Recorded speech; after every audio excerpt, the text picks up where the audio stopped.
What is up, y'all? Welcome back to another episode of the Two Game Podcast, where we are back break down episode 4 of the Rings of Power Season 2. I have Sir Creston with me. Hello, Lord of the Ring nerds. And Sir Nick. Hey, I got nothing fancy to say. He dropped the ball on that one. Yeah, Rob, just like, I got nothing. All right, guys. So episode 4 dropped last week. We're a few days late. Almost episode 5 is almost here, to be honest with you. But let's go ahead and just break it down, guys. So, Creston, what did you think of episode 4? I don't want to put you on the spot now. Do you want me to go to Nick first? No, that's cool. No, I enjoyed it just like the other ones. I like the Elrond and Galadriel storyline. I like the Isildur and Arondir storyline. I enjoyed seeing the Ents, oddly enough.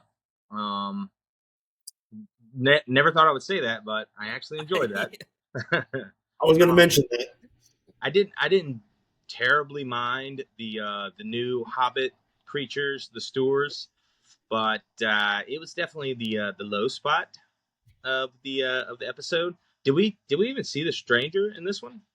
We did because he was with Bombadil. Yeah. He had the Bombadil, man. Bombadil. And I enjoyed seeing Bombadil. I liked it. I think they did a pretty good job with old Tommy B.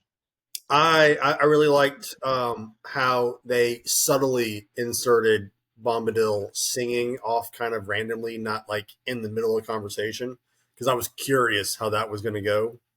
Because like in the books, Bombadil sings the entire fucking time. Right. So it was good for him to talk and then go off to do his own thing, and he's just kind of rhyming in his head as he fiddles around, doing whatever he's doing. Yeah, no, I enjoyed the Bombadil for sure. I liked it as well. I think all the points that you kind of made were pretty spot on. The Ents have never been better than they were in this episode. I was going to ask you. I was like, you know what? These Ents aren't boring. Yeah, they talk fast, dude. I was trying to think. I'm like, why are these so different than they are in the book? And then I'm like, well, you know what? This takes place like 5,000 years before Lord of the Rings, so they haven't aged and developed as tree-like yet. They're still normal-ish. Yeah, and they had women around. Yeah, they did. Yeah, now keep them on their toes. I like how spicy she was. She was all business, man. It's coming in hot. Now, one thing I do have to disagree with you on was the Stoors. Listen. I said it was a low point. I was just trying to be optimistic. I can't be optimistic anymore, man. I can't do it. So last week I said that the Harfoots were actually getting better. I did. I was like, wow. That's where you fucked up. That's your fault. That's where I fucked up, man. They hook, line, and sinkered me. Okay?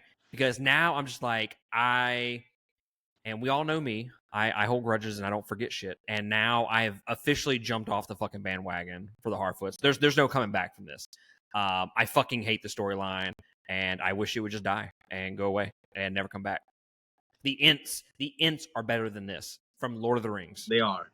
They're trying to kind of give you some backstory as to why the hobbits are in the holes, why they ended up where they were at. So I see what they were trying to do with it, but I got to agree with you. I find it completely unnecessary to find out that if they go back to their ancient relatives, they live in the ground. It's an unnecessary character development that we needed. It's equivalent to us finding out how Han Solo got his blaster in Solo. It's equivalent, except that was better. Or how about how Han Solo got his last name Solo? Yes. Well, I think they're trying to keep the hobbits tied into the story, and the way to do that is to keep them tied into the East, around the Stranger and around the Dark Wizard. But yeah, it's... I got a better one for you, okay?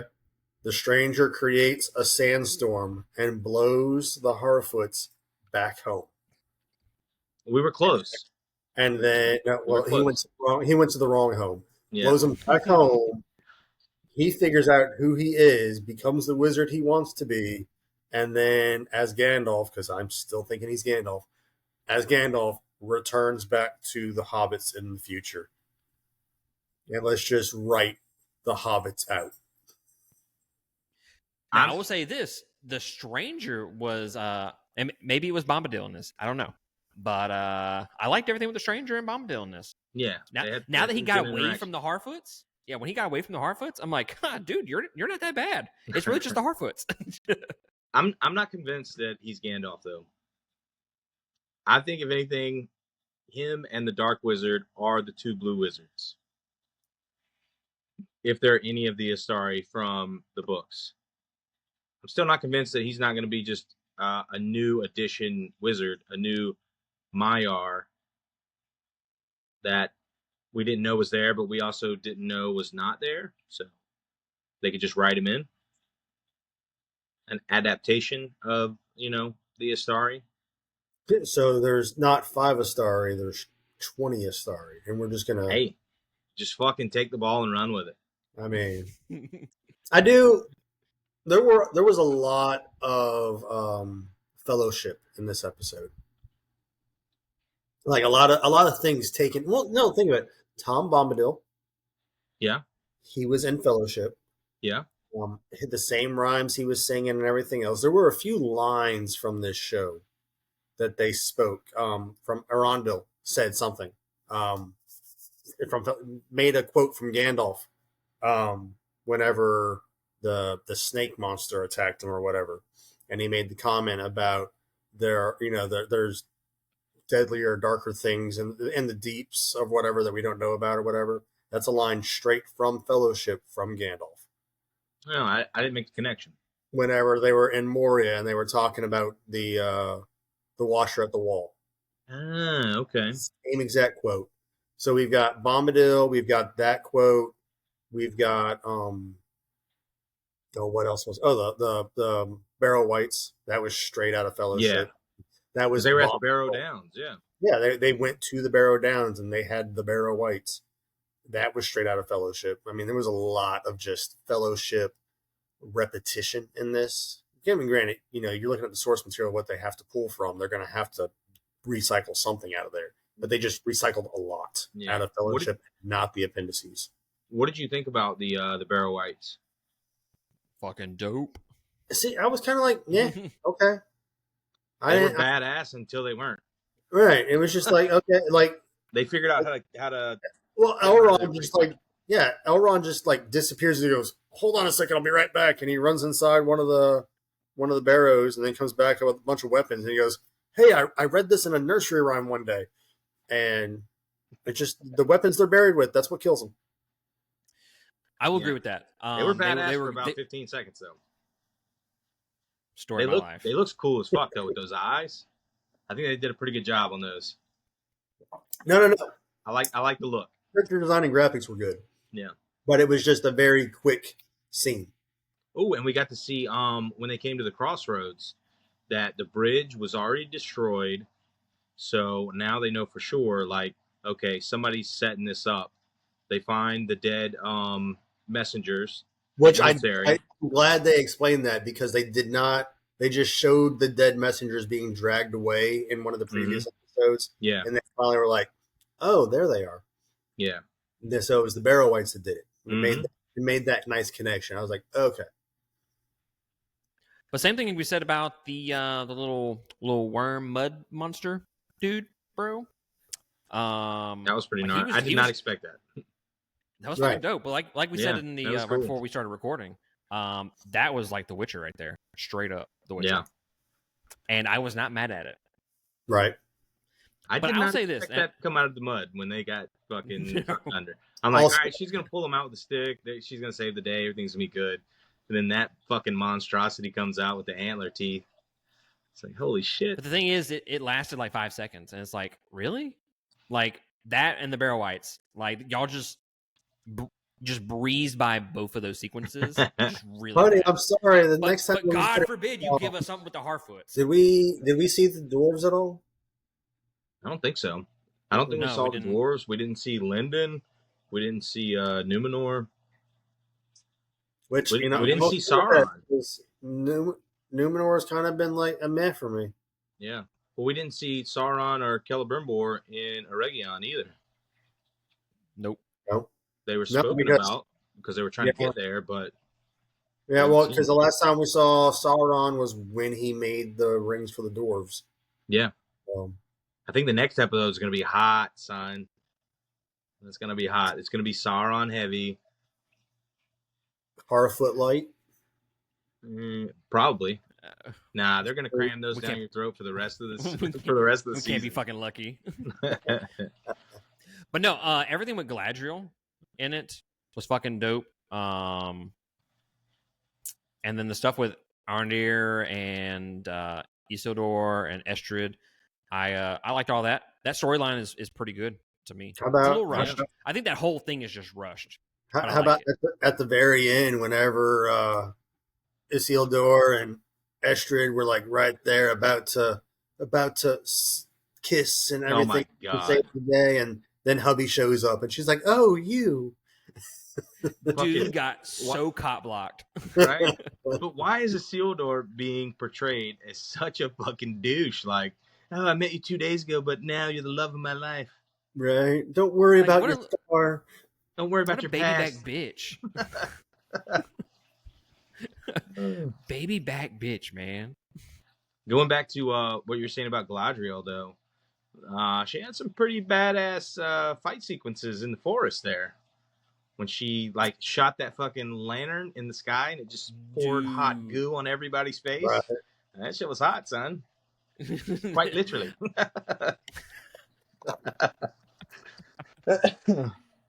No, dude, I loved all that, and we finally got her using the Ring of Power, where she healed the elf. Mm-hmm. Yeah, So that's the first time that we've seen the rings actually get used, bro.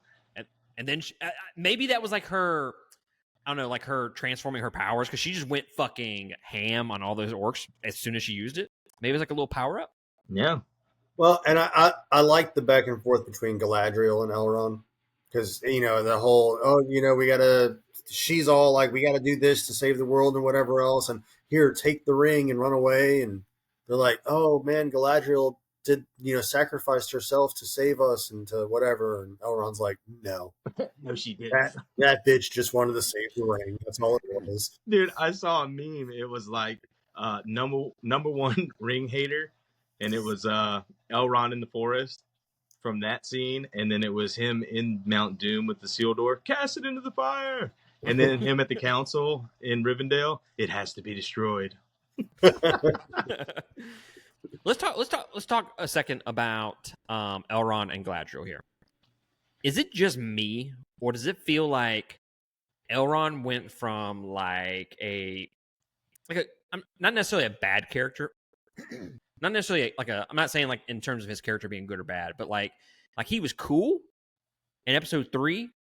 Like, I liked where they were going with his storyline, and then episode 4 happens, and it's just like he's absolute dickbag Yeah, to Galadriel all of a sudden. It's very drastic change. He's for his very personality. yeah. Very He's pretty douchey in this one. They're pushing the envelope for sure. Like, I was just wondering if that was just me, because as soon as the episode starts, he is just not taking shit from her whatsoever, and he's just being a total dick. And I was like, did I miss an episode? Like, was there an episode like a 3.5 that I just did not see? It's like he got the promotion and now he's going to be a dick. He's like, I'm the one in charge now. You can do this, and if you don't, then I'll find somebody else that will, and you can just stay here. Dude, Like, she's like, no. I'll go find an archer. That's fine. My bad. the look on his face from the end of what was that, episode 3, when Gil-galad's like, no, you mistaken. He's not joining the quest. He's leading it, and he's just like, Right. Just whips out his big dick. hold this for me. Motherfucker got his white shirt. The smallest amount of power ever to go to somebody's head. Hey man, it makes you just more of what you already are. Fact of life. Right. Who was what was the scene with Galdrim and Galdrim? Gundabel? Why do I have that note here? Glaudrum? Oh, was that the guys with the Kylo Ren masks Yeah. that were speaking to the Stewart Queen? Yeah. Oh yeah. So okay. the Dark Wizard kind of got on their ass, you know? He did. And did you catch that line where they're like, "You want to see why we have to wear these fucking masks? Keep fucking with the Dark Wizard." And I was like, "Oh shit, son, take that mask off. Have a peek." let's take a little look. Yeah. But the reason why I bring them up is I feel like when they went to the stewards and they were like, "Hey, where's the Harfoots at?" And they're like, "Well, they're not here." And then they're like, "Okay, well, we'll be back." I'm like, Yeah, that was like one of the most pointless. I know I talk shit about the Harfoots and shit like that, but that was legitimately one of the most pointless things I've ever seen in a show. Yeah, he like smacks her and she falls down. And immediately he's like, "All right, let me help you up." Like, damn, dude. Don't make me ask you twice.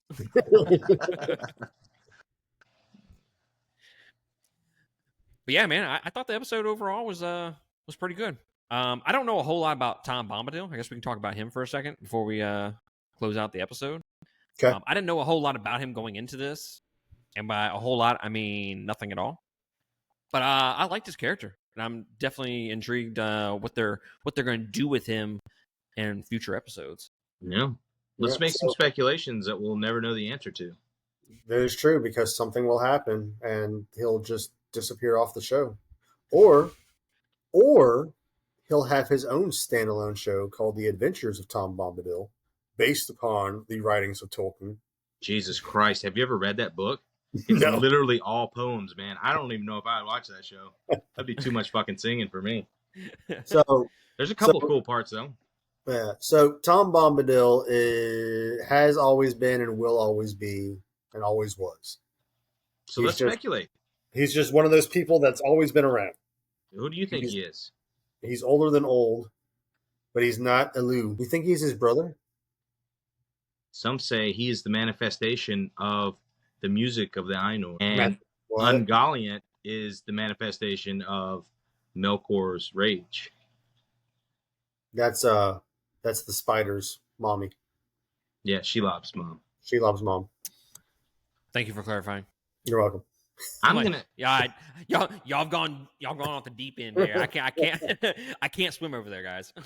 I'm gonna say that he is Iluvatar himself. You think? That's my guess. So he's hold on. Cultural reference for all you Supernatural fans. What's God's name in Supernatural? Chuck. He's Chuck. Oh, I was like, I saw actually a little post kind of similar to this, and somebody said he is Tolkien inserting himself into the story without affecting it. And I thought that was a pretty that cool, would be cool. look at it. Pretty cool take on it. So traditionally speaking, Tom Bombadil came about. He was a stuffed animal or a stuffed doll for his Tolkien kid. kids. Yeah. Yeah. And he fell into a garbage can or a garbage disposal or whatever and got destroyed or got thrown away or got lost and whatever. So to keep him alive and keep his kids happy, he started making nighttime stories with the adventures of Tom Adventures Bombadil. of Tom Bombadil. That would And- make sense because that entire book is just poems, and Yeah. they're very nursery rhyme-esque. And it was because Tom Bombadil, the doll, got lost. And he's like, oh, kids, no, we didn't throw it in the trash. He went on an adventure. And these are his adventures every night. These are the letters he's sending us from the other side. So that's where he came from. But as far as this story goes, he always has been, always will be. Rings don't affect him. He has no wants or needs or anything of this world. He's just there to have a good time. Amen to that, man. I wish I Right? could do that. He's the guy who can make the biggest difference, but it's like, nah, I'm going to sit this one out, boys. Yeah. Yeah. I did. like be honest, would you like if you were God if you were in his shoes, would you fuck around and find out? No, you'd probably just chill there, just Yeah. I don't know, drinking your iced tea and shit, you know? Sounds like y'all got shit to work out. I got a garden to tend to. My wife's singing over there in the stream. Which I liked how they did not have her in this episode, but like when You the heard her stranger's singing? sitting in the bathtub and Tom's talking to her outside, and he's like, "Who else is here?"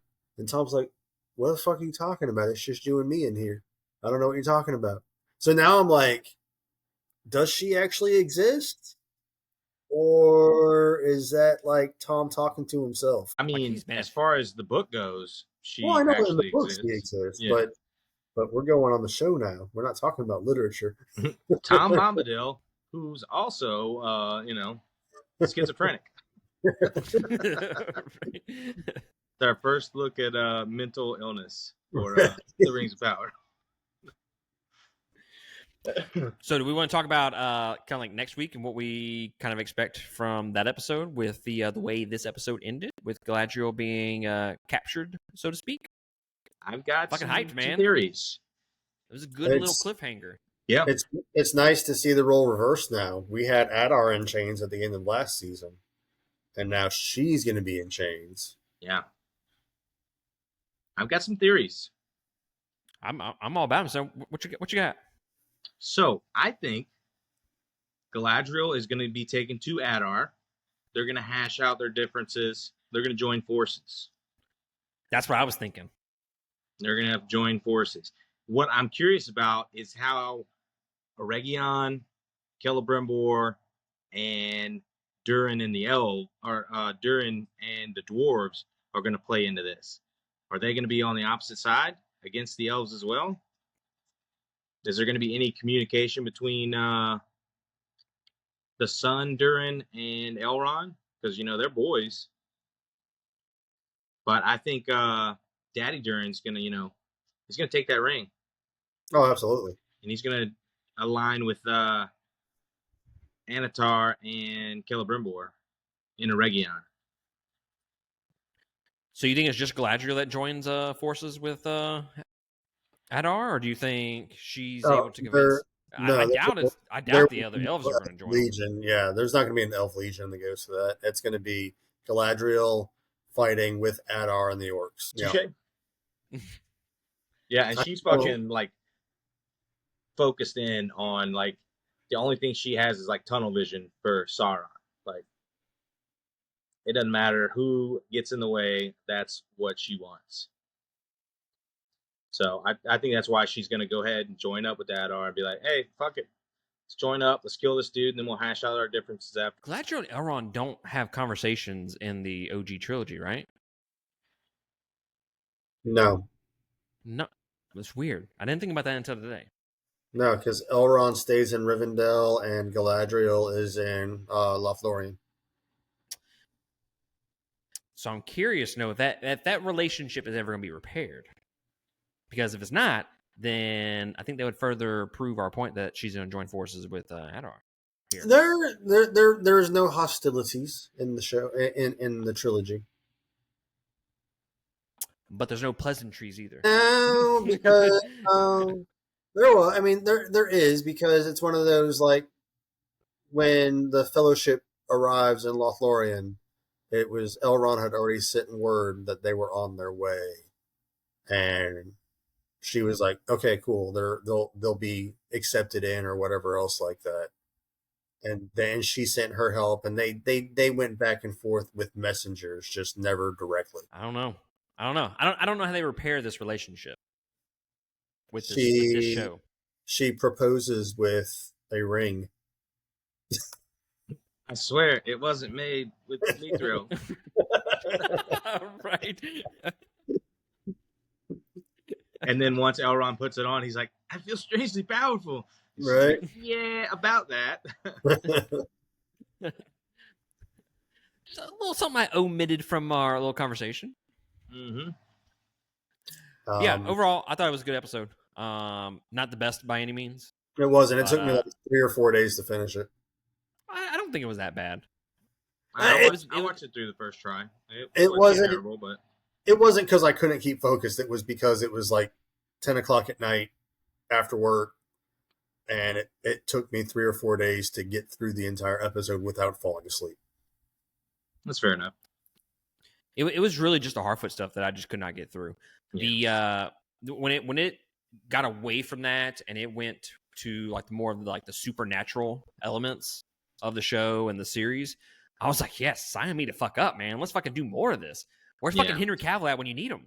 So did you have issues though with the scene cuts going from one plot to the other? Because I found it to be very jarring and not flow well. I don't think I did because I My don't. my first I'm not sure what you're talking about.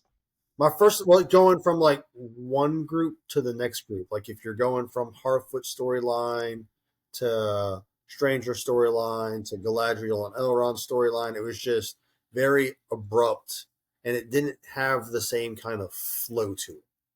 Because the majority of these episodes is like they're all they all meet up, or they all follow that basic story progression plot line. And this one did not. This one was just like very jumpy. They're going, these people are just doing random ass shit that doesn't matter. And then, big action scene. And then another big action scene. And then random ass shit that doesn't really fucking matter. It didn't follow a good flow to make the whole episode flow and seem like one story or a continuing story. It was just cutty. I don't know. I didn't really think about it. Maybe that's why it was maybe not as good as all the others. Yeah, I didn't notice it watching it through, but now that you say that, that could be why there was such harsh ups and downs as far as between the different storylines. But I didn't really notice. Right. It just kind of ripped you back and forth. It was like they had all these scenes, and they're like, just throw it in whatever order it lands in. That's how we're going to air it. It's trying something new, man. Right. Throw it at the wall and hope it sticks. That's the only way they could get the stewards to be accepted. God, man, like they're going to trick us with the way this ended in episode 4, and it's going to be what Nick fucking said. It's going to be what Nick said, and it's just going to be Harfoot's the entire fucking episode. Harfoot's the whole episode. If that's the case, then it better be us getting that story out of the way. No, Nori and Poppy are going to talk about the history of the Harfoots, and then the stewards are going to talk about the history of the stewards, and then they're going to decide to take a journey back to the Harfoot territory, and it's going to be 45 minutes of them walking. Then they flash over to a Region, and it's fucking all disheveled and on fire. And then it's just Elrond talking about what happened in the battle. We don't see any battle or nothing. Right. And then the credits roll. Right. That's how the fucking series ends. That would be fucking hilarious. Yeah, man. But regardless, I still like the season. I still think everything is better for the most part than season 1. So I think we're still in the positive direction. Excited about it. I hope I have internet tomorrow so I can watch the next episode. Sure. Charge your phone, sir. I probably should plug it in. Yeah. Yeah. You should probably do that. By the way, all those watching, we're dedicated. We have a hurricane hitting us right now. So we're not planning. We're not trying to protect our families. We're here for y'all. We're men of loyalty and honor. Right. That's right. Some would say very akin to Aragorn. I will allow this. He is the GOAT. Mm-hmm. Well, guys, let us know down in the comments below what you think about episode number 4. Leave us some theories on what you think the rest of season 2 is going to, how it's going to play out. And make sure you hit that like, subscribe button. Really helps us out. And also in the description below, we have links to all of our social media accounts, TikTok, yada, yada, yada. We'd greatly appreciate it if you went there and followed us, subscribed, whatever. If you want instant reactions for each episode of The Rings of Power, go to the TikTok. That's where we do it, okay? Or you can just wait for these episodes to drop, whichever you prefer. But we would definitely prefer you to like and subscribe because that helps us out a lot. But other than that, that's going to be it from us, and we will catch y'all next time. Latest.